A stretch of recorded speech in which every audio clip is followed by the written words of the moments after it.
Hi and welcome to the Qualified.One podcast, episode number 9. And today we're talking about widgets in iOS 14 and what it means for your app development and your engineers. Well, with iOS 14, Apple is bringing the biggest change to the home screen iOS users have ever seen. Widgets allow users to customize their home screen to display a small, glanceable representation of an app's content in a variety of sizes, in addition to the traditional app icon. Widgets provide an opportunity for apps to bring their content from front and center on a user's device. While today extensions have been around for a bit, they are somewhat hidden in the today view. Widgets expose a much more lightweight view of an app's content in a prominent, customizable way. So, without a widget, your app could get lost. In addition to widgets, Apple also introduced the concept of the app library. This means that rather than pages and pages of apps, the library would show smart categories of apps in a more organized fashion. However, relegating apps to the app library means that the user's first page of apps and widgets is more important than ever. Providing a widget gives users a reason to keep your app front and center. Next, your content should be lightweight and customizable. Apple has emphasized that widgets should remain as minimal and lightweight as possible. These are not mini apps, but a rich glance into your app's content.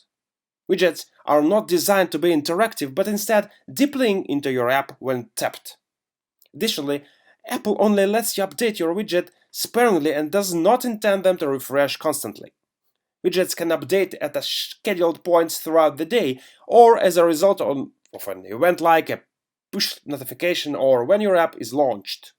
Widgets do not support features like animations or interactivity. This keeps the user's home screen simple and responsive. Users will expect widgets to surface the information that is most relevant to them. Apple provides a mechanism to allow users to customize what they would like to see in their widget.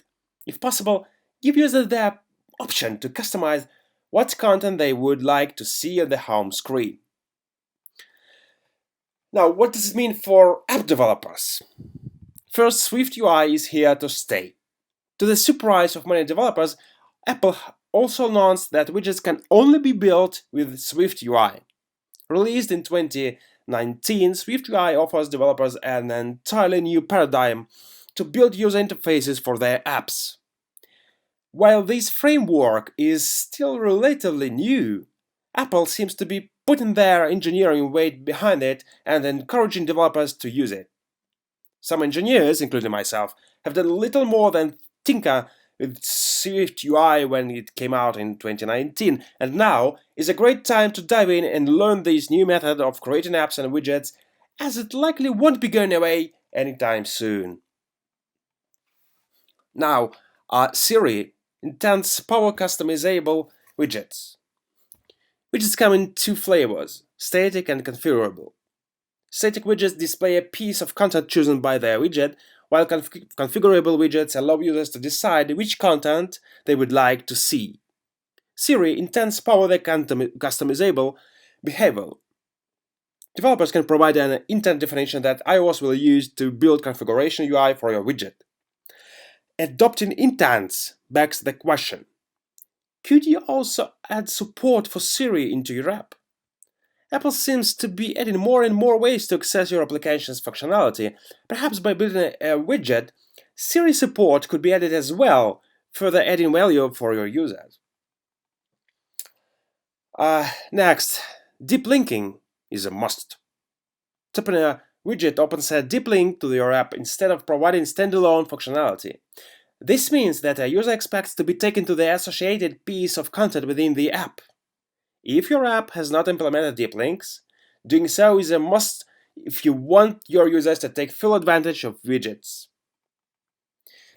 To summarize, in iOS 14, adding a widget can bring your app front and center on the user's home screen. Apple is pushing their newer frameworks to facilitate this new feature, so now it's a great time to dive in and start learning. That was a podcast by Luke Tomlinson, Senior Software Engineer at Willow Tree Apps, for the Qualified.One.